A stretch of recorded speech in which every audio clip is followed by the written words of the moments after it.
Chapter 2, Truth or Consequences. Present day. Little Jimmy Thompson stared silently out the windows of his dad's car, as he sped hurriedly along the interstate. He drearily gazed at the mountains in the distance as they caught the early rays of the Friday morning light. Jimmy turned his head and glanced into the seat next to him at his sister Leanne, who was already awake and was busily digging around in her bag for something to play with. Jimmy yawned and stretched as he was still trying to wake up since leaving Prescott well before sunrise. Their father Alex always liked to get an early start when making a long road trip, and today was no exception. Jimmy and Leanne Thompson were twins, just a few months shy of their 13th birthday. Their light brown hair, distinct freckly faces, hazel eyes, and moderate size were the only things similar between the two of them. Jimmy was the eternal dreamer, the nostalgic one you might say, while Leanne was the adventurer, the impatient risk-taker. Then there was their father Alex Thompson. He was sort of somewhere in between the two. Since turning 40, he had been working at the local community college as a history teacher for the last 7 years since leaving the military and moving his family to Prescott, Arizona for a new beginning, as he called it. The desert sure is pretty in April, Jimmy thought. Jimmy and his family were on their way to a little town called Truth or Consequences, New Mexico, to see their great-grandfather, or Grandpa JJ as he was also known. Jimmy's grandpa JJ had been living up in Socorro, New Mexico with Uncle Rodney and Aunt Marlene ever since their great-grandmother, Grandma Carolyn, passed away a few years ago. However, Grandpa JJ had recently gotten very sick and they had to place him in a temporary care facility. Jimmy fondly recalled the vacation that they had all spent there last summer, and he was looking forward to visiting again soon his cousins Seth and Bobby, who were about the same ages as he and Leanne. Whenever they went to visit Uncle Rodney, their dad would always try to spend a little extra time with Grandpa JJ, or Pop, as Dad always called him. Their father Alex explained to Jimmy and Leanne how his father, Alex Sr., was killed in the last days of the Vietnam War. Their dad then explained how Grandpa JJ and Grandma Carolyn helped to raise him and his little brother Rodney, taking them into their care and letting them live with them after their father died. They felt this was best, since his mother Ruth had a hard time holding down a full-time job and dealing with her chronic drinking problem.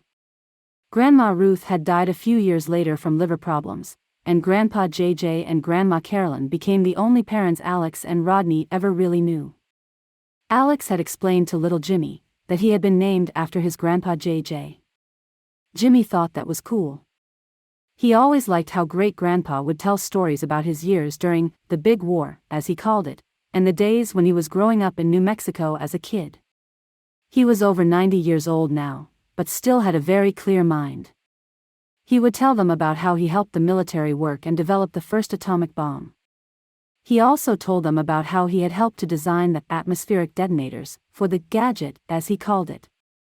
Then eventually Grandpa would get around to telling them story about the day that he and his best friend Alan had found a strange airplane that had crashed while they were working one summer evening. They were putting up the fence for their ranch one summer day, when a severe thunderstorm hit. He would just about get to the part where they found the crashed plane when he would suddenly stop the story. His words and thoughts seemed to drift off and his expression changed as if remembering something very sad. Without any further explanations, Great-Grandpa would then change the subject and continue talking as if it never happened. Jimmy would always wonder what really took place that day, but never got the nerve to ask. Jimmy really did enjoy listening to all of Grandpa JJ's stories, but for Jimmy, the thing he always remembered best about his summers in New Mexico were all the trips they took to the mountains, fishing and camping with his cousins at the lakes nearby. He was looking forward to doing that again real soon. It's hard for a 12-year-old to have any fun on a summer vacation, unless other kids are involved. Jimmy's sister Leanne was keeping herself occupied by playing a game of Super Mario she had brought with her on the trip, and the constant music was beginning to distract his daydreams and drive him crazy. "Hey Lee, can you switch games for a while, or at least turn it down please?" Jimmy pleaded. "That music is getting on my nerves," he said sarcastically, mocking the music. "Too bad," teased Leanne, as she grinned and stuck her tongue out at him. Jimmy breathed in, thinking to himself, "I can see this is going to be a long trip." "Hey, you kids want to stop and see the thing?" Father chimed in, pointing to the large sign near the side of the highway, trying to lighten up the conversation and help pass the time. "What's that, Dad?" Leanne asked. "It's at a little gas station about an hour south of Tucson. I guess some man found a weird mummy-like body years ago and decided to sell tickets for folks to go and see it. Some claim it's an alien creature while others say it's just a fake. We'll be going by there in a little while. I've always wondered what it looked like, I just never took time to go see it." Jimmy and Leanne looked at each other with a boy our dad's crazy look on their faces. "So, what do you think it really is, Dad? Do you really think it might be alien or something?" Jimmy asked, growing more intrigued with the story as he glanced at Leanne, who was making weird faces at him. "I don't want to go see anything like that, Dad," added Leanne. "Sounds like a huge ripoff to me," she said. "Besides Jimmy, everyone knows there is no such thing as aliens," said Leanne, still making faces at Jimmy. "Sure is, Grandpa JJ told me there are real aliens," said Jimmy. "He told me about a spaceship that crashed a long time ago in Roswell, and how the Air Force tried to cover it up," Jimmy explained. "Isn't that right, Dad?" "Well, that's the story we've heard, but honestly, Jimmy, I never saw one myself," said Alex. "Jimmy, you've been listening to too many of Grandpa JJ's weird stories," said Leanne.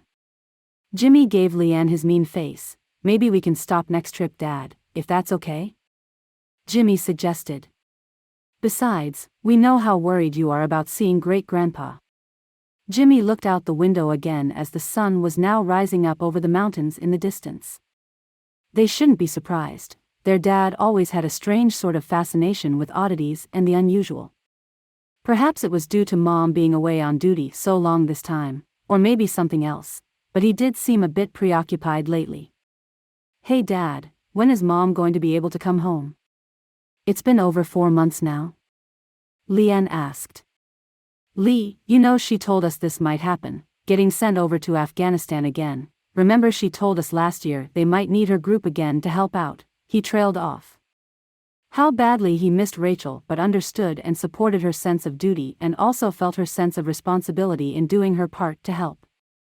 He was now busy with his teaching and felt it was his duty now to teach history, rather than make it.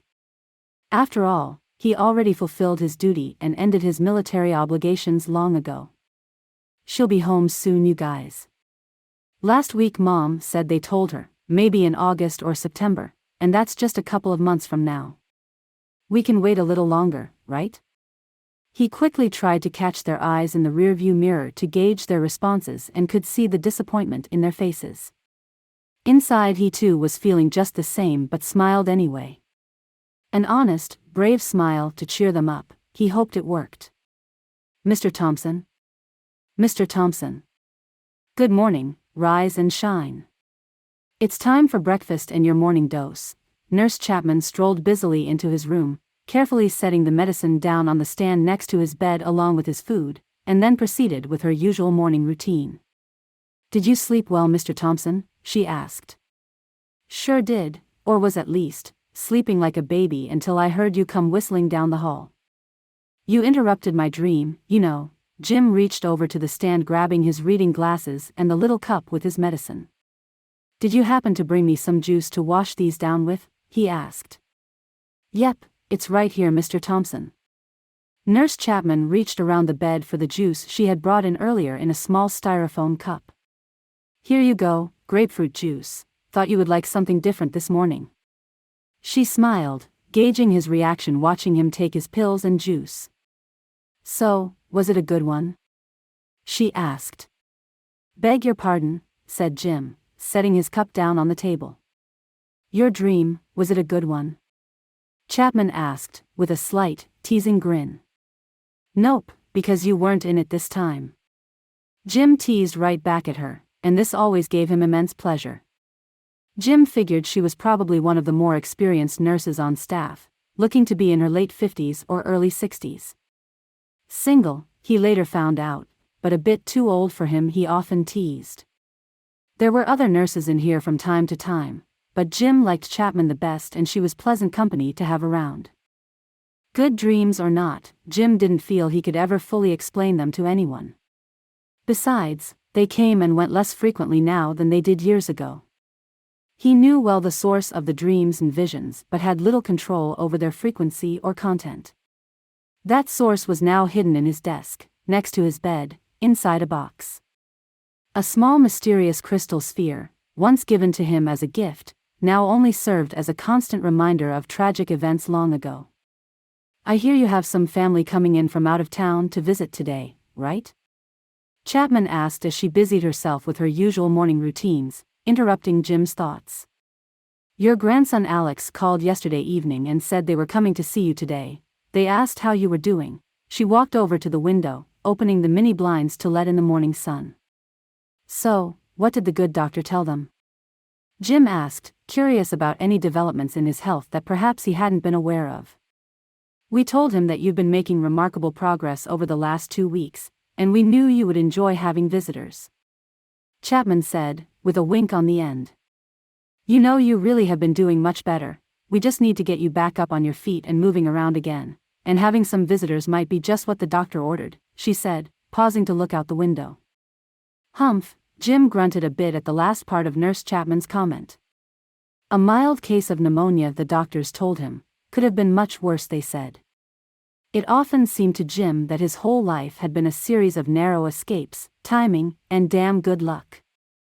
Since Caroline's death a few years ago and selling off the ranch to come and live with Rodney and his family, Jim felt like his life was beginning to move more assuredly to its conclusion. Most of the dreams and visions of the past had finally began to fade, as well as his gut feeling that somehow, he had finally cheated death for the last time. However, it was these recent visions that had been the most confusing of all to him. Maybe it was time to pass the sphere on to someone else and rid himself of that part of his past altogether, he thought. "Such a lovely day, don't you think?" Nurse Chapman asked as she stared out the window. "A good day to get out and enjoy the beautiful spring weather we're having. I can clearly see the Elephant Buttes from here." She turned her attention back to him. "Well, it seems you're all fixed up for now, Mr. Thompson. I'll be back in an hour or so to help walk you to the exercise room and then lunch at noon. Call me if you need anything." Nurse Chapman smiled, turning. She quickly left the room. Waiting until he was sure he was alone, Jim reached into his bedside table for the little box that he had kept the sphere locked inside for so many years, carefully took hold of the sphere and pulled it out. Holding it firmly with both hands, he stared at it for a few moments. Nothing, he thought to himself. Years ago, he would get something from it, visions of the past, alien places, thoughts and travels, as if he were sharing in the personal diary of an alien traveler. "Reevan," he thought, "why did you give this to me?" Those visions, however, only lasted for a few years before they started to fade. Now he only gets the occasional dream. Jim placed the sphere back into its box, returning it to the desk once again. There was another question that had been on his mind for all these years which had never been answered by the sphere.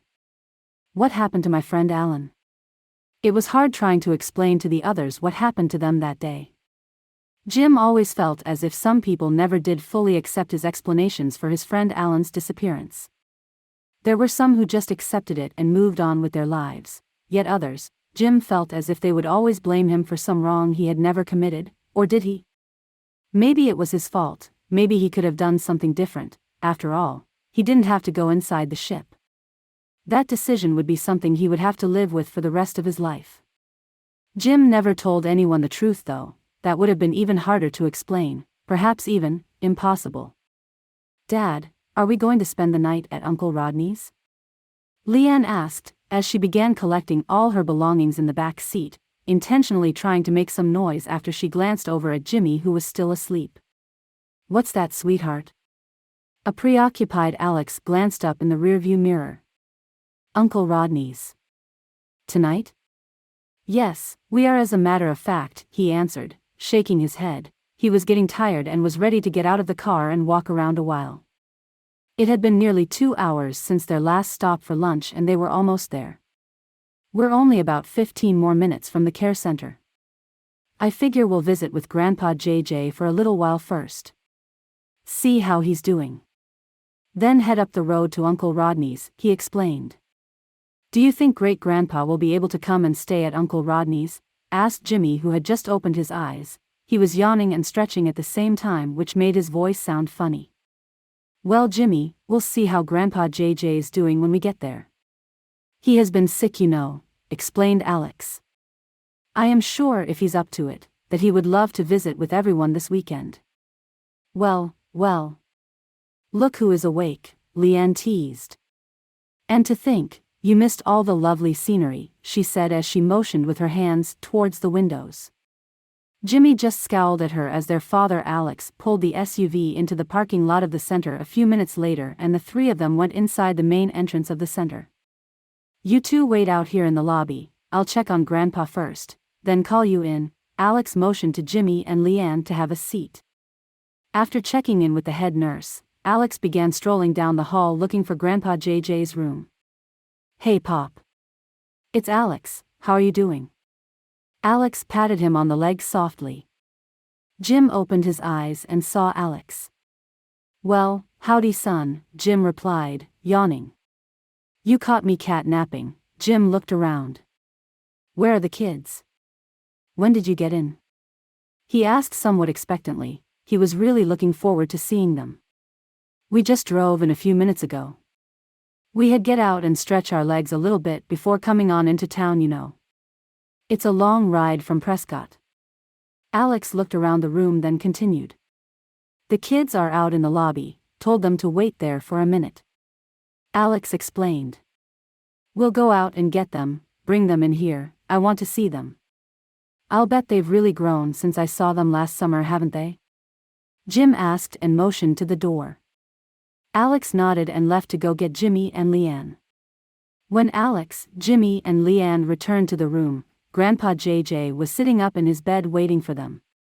"Hey there, you two, come give your Grandpa JJ a hug," he bellowed. Jimmy and Leanne eagerly responded. "Boy, how you two have grown since last summer. What are you now, 11? 12? I'll be 13 in July." Leanne interrupted. "Me too, Grandpa JJ," added Jimmy.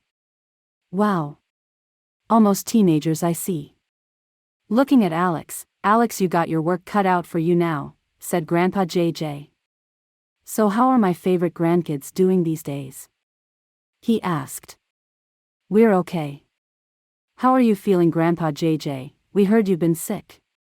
Jimmy asked in between checking out the equipment in the room, and especially admiring the new flat-screen TV attached to the wall near Grandpa JJ's bed. "Well, Jimmy, I'm doing much better now, thank you. My doctor said I had a mild case of pneumonia, and he's got me on a new medicine now, some new antibiotic they said. Just what I wanted, more pills to take," he complained. "So Pop, do you think you are feeling well enough to go home for a while?" Alex asked. He could see the older Thompson's eyes light up at the thought of getting out, if even for a little while. "You bet I am," he replied excitedly. "But you'll probably have to clear it with my warden first," he said mockingly, indicating with his thumb to the nurse's office. "No problem, Pop. In fact, we've already arranged for you to be released." Alex beamed. "Spoke to your doctors yesterday before I drove out here. Rodney and I already made arrangements with your doctor yesterday and we got it all cleared, that is if you're feeling up to it." Jim looked at Alex, smiled and nodded.